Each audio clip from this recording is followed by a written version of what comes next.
Дагы бир маселе бүгүн коомчулуктан көп келген суроолордун арасында бар хадж маселеси. Ошол барып хаджыга барып келүү быйыл токтотулду. Бул апат чыгаардын алдында алдын ала бир 2-3 ай мурда бүт барчылардын квотасы толуп, алардын акчалары банкка салынган эле. Ошолор бүгүн кандай кылса болот? Барып банктан акчасын алса болобу, же болбосо кийинки жылга калтырып койсо болобу? Ошол боюнча да айта кетсеңиз. Жакшы, мына быйыл да биз акыркы күнгө чейин күтө турдук. Себеп дегенде башында ушундай эмелер чыгып атты да, аналитикаларчы, бул күн ысыганда 25-30 градуска чыкса, бул оору совсем жок болуп кетет экен деп.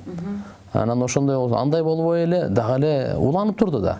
Кыскасы айтканда, ошол эл аралык ошо эмне дейт, ВОЗдо, Всемирный бар го, организация здравоохранения, ошолордун чечимине Саудиядагы ажылык министрлик дагы ошого карап туруп, анан кийин өзү дагы карап туруп, мүмкүн мындай да оорулар көбөйүп атса деп, бүткүл ааламдагы мусулмандар ажылыкка келе тургандарга жарыя салды.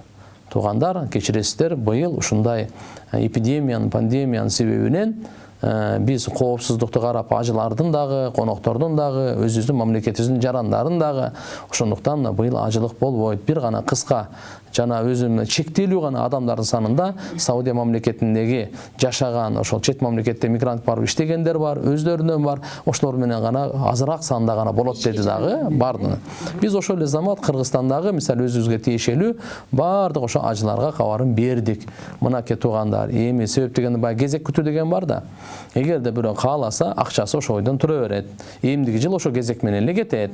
Мына бизде декабрда эле кайра эле башталат да регистрация. А бирөө кааласа, жок мен барбаймын, же болбосо кийин барамын, акчам алам десе, ага деле кош келиңиз. Мүмкүнчүлүк бар, бизде 24 саат ошо акчасын кайтарып бергенге ажылык бөлүм иштеп, бир тобу кайтарды, бир тобу токтотуп койду. Бул элдин ыктыярында. Баягы эле өздөрү тапшырган банкка барып эле ошол жерден өздөрү тапшырган банкка барып, ошол эми арызын жазып берип коет, барып туруп, ошо канча акчасы болсо, төккөн болсо бартын алып кете берет. Ошондой кылдык да.